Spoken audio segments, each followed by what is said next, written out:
Alright folks, welcome back to DragonWorks once again. 1975 Honda CB125S. Some of you may remember this bike. It was here at DragonWorks back in 2020. They brought it to me. It had been left at the family home for a long time, not running, just sitting there. And my customers decided that they wanted to get the thing back up and running, take it to their house where the family could start enjoying it again and ride it. And it was good times. The family was all excited and everything. And I did just that. I got the thing up and running relatively easy, just the typical stuff. When something's been sitting, carburetor, point, spark plug, you know, nice tune up. Got it running really good. And then they decided they wanted to make it roadworthy. They were going to tag it, put it back on the street. So I got all the lights working, did new tires, chain, brakes, you know, all that stuff, made it safe and roadworthy. The bike ran awesome. You might have remembered I just raved about how it would always start on the first kick. I mean, you barely even had to kick it, and this thing would just fire right up, purred like a kitten.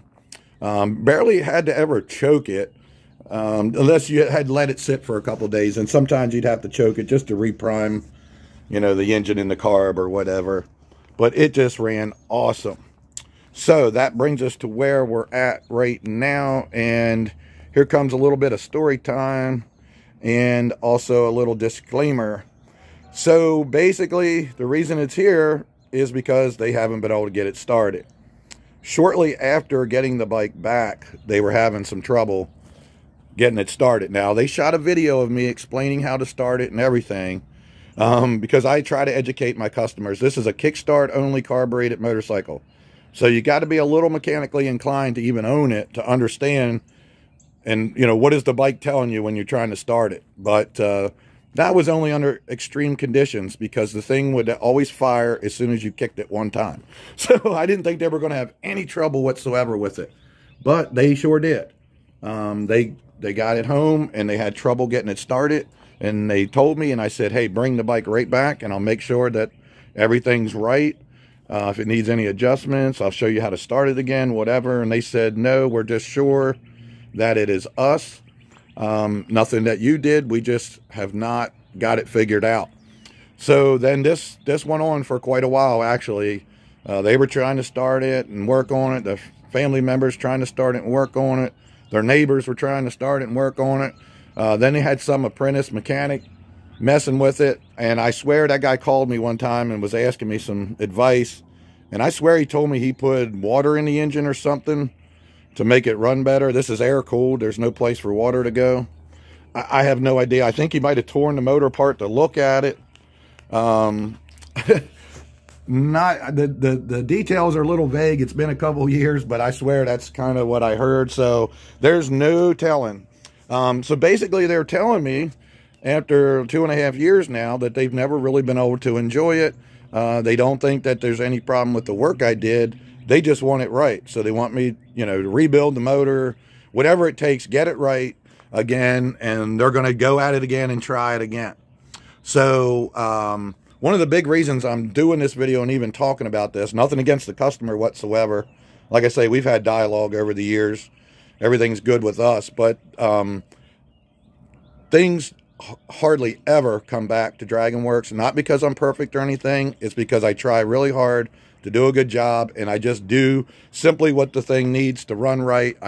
That's why I do the videos, to document that when it leaves, it runs right, you know, or what have you. That's one of the reasons. So if something does come back, you can verify this with customers and family members and what have you that know this. 99% of the time, it's operator error.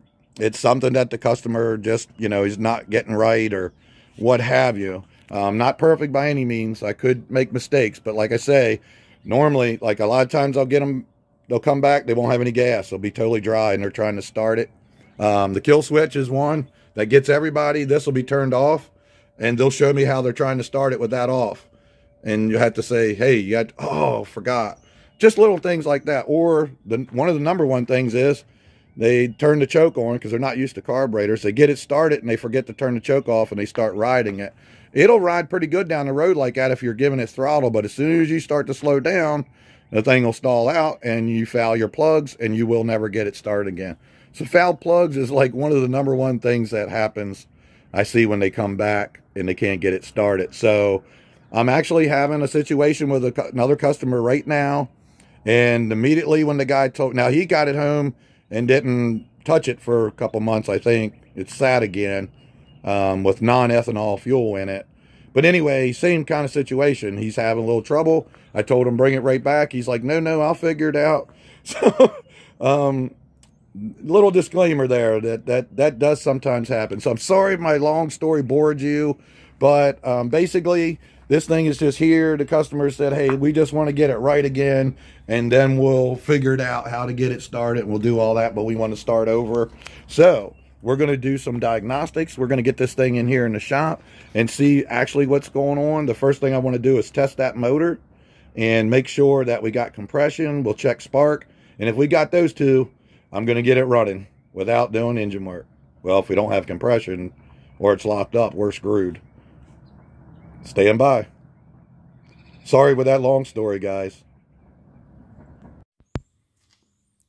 Okay, guys. So I guess very first thing I want to do is I'm going to check, make sure the motor's not locked up, #1, which I don't believe so.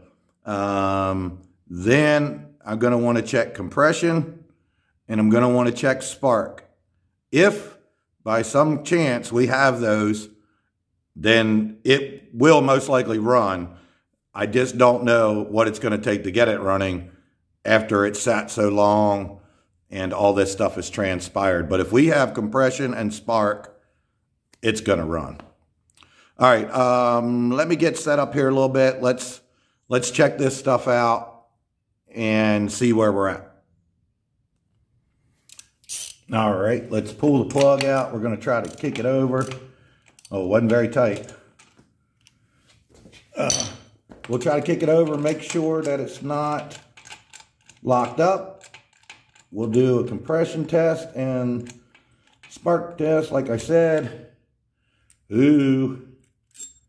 There's a problem. Well, it's probably not going to focus on it. Oh, almost had it. Yeah, that plug don't look good.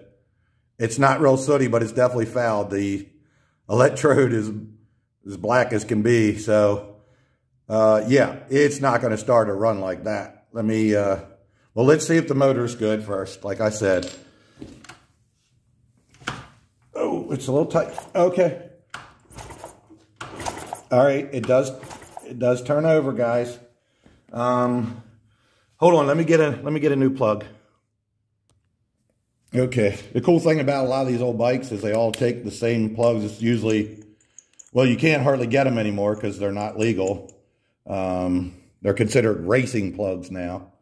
Let's see where we can get that thing to sit. Oh, there we go. I get the camera on it. Okay, let's see. Let me zoom in here. This will be hard to do. Let me make sure the key's on and the switch is on. Okay. Let me see if I can do it with my hand while I look in the camera so we can make sure. Oh yeah, you see the flash?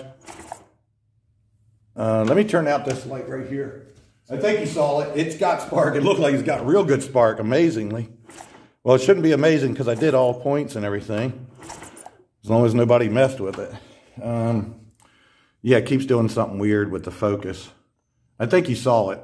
It looks funny in the camera, but hang on, guys. You know me, I'm not that great with the videoing part.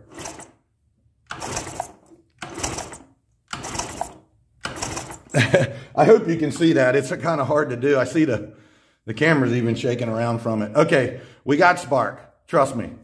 It actually looked like a lightning bolt. Looked really good. Let me get my compression tester. And let's set that up and see what we got. Okay, this is the moment we all been waiting for. Sorry about the angle and everything there. I'm just dealing with some space here. So let's see. Now, we want to hold the throttle all the way up and get as much air as possible. Let's see what it does. Probably just do it here. You ready? Oh, I thought I was going to do it with my hand, but it's actually got some compression. Yeah.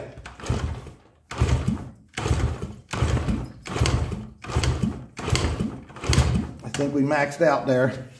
What did we get? Oh, sorry, guys. There you go. You got a glare on it. Looks like we got just above 130 couple. You see that? Sorry, the thing's sideways, but that's just the angle with the hose and everything. Yeah, see? It's just where it wants to lay nice and solid for us. So a little over 130. That's not real impressive, but we can work with that. Okay, so we got spark, compression. Now let's see if we got any old fuel in that carb. If we do, we'll drain it out, flush it with, I'm just going to hook up an auxiliary bottle to the carb, open the drain, oh, you can't see. I got the camera all screwed up here. I'm talking and you're still looking at the gauge. So anyway, I got the, I don't know if I talked about this already. I took this duct off so I could hold the throttle open and get more air in. That way you get a better compression test. But anyway, I'm going to drain this thing, run some fresh gas through it, hook, excuse me, I got something coming again.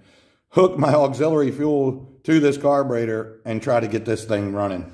After all this time that it wouldn't start. Let me get the camera set up better here and everything. And we'll get a better shot at this. So what I've done so far is I drained the old gas out of the carburetor, which is all ethanol, really bad. So that's probably really gunked up. I'll have to clean that. But anyway, I got some fresh gas out of the bottle going into the carburetor. And I just put a new spark plug in. The spark plug was fouled. And we're going to see if we can crank it. I already checked the compression. It's got good compression. I think somebody tore the motor apart. I don't know. A lot of stuff been going on, but let's see what it'll do. I'm going to try it without the choke here.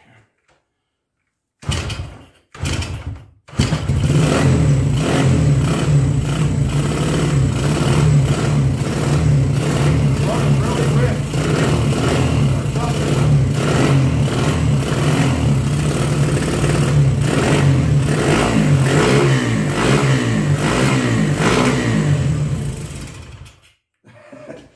There you go, third kick. Third kick. Probably if I had my air on here and had some restriction, like it should have been, it probably would have started first or second kick. Anyway, oh, sorry, let me get the camera back in here. Anyway, I'm going to go ahead. I'm either going to clean that carb and try to get it to work right, or I have the original carburetor, but I think I was having trouble getting the right parts for it before. So I might revisit that. So I got a feeling I know one thing that really messed them up. So they got it back. You saw it here a couple years ago, 3 years ago, whatever. It would start right up every time, first or second kick. I think when they came to pick it up, it started on the second kick for me. I don't know, first or second.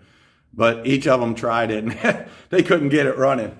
So anyway, one thing I think that was probably giving them trouble is I noticed just now that you have to pull the choke lever all the way up before it activates. Like if you do halfway, it's not even coming down yet.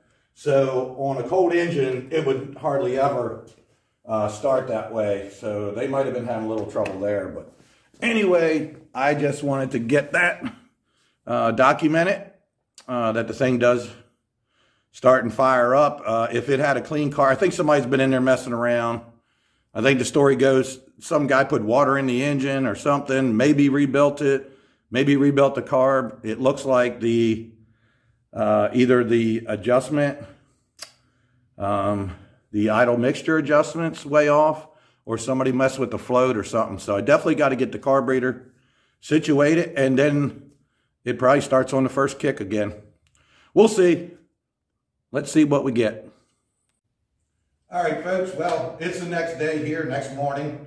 That was thing at the end of the day yesterday, which you saw, and I actually didn't think I was going to have time to look at it, but I had a little bit of time, and it was driving me crazy. I just had to know what was going on. It had been here a couple days, and I've been so busy I hadn't had time to even start looking at it. So I just had to know what was going on with it. The bike showed up, back up, because they thought with everybody messing with it that it needed an engine rebuild. And looks like we might be okay on that. The jury's still out. I didn't run it very long. As you saw, it was really blowing smoke. It mainly looked like it was just running really rich. So either the float stuck from the old gas sitting in here, somebody's tampered with the height adjustment, or they got some adjustments in the carburetor, whatever. We know we got some carburetor stuff to do. If the thing runs great, then, you know, I think it's going to. We'll just leave the motor alone, and we'll get this thing back to running like it did when it left here, starting on the first kick again, and all that kind of stuff. It's an unfortunate situation because, as you can see, this bike doesn't look like it did when it left. And because it's been such a problem for them, it's gotten neglected, and you can just see the condition of it. It's really, really an unfortunate scenario there. But I will get it back to where it was when it left here, and it'll be starting up again. I'll make sure this time before it leaves that every family member starts it right up or whatever we got to do for them.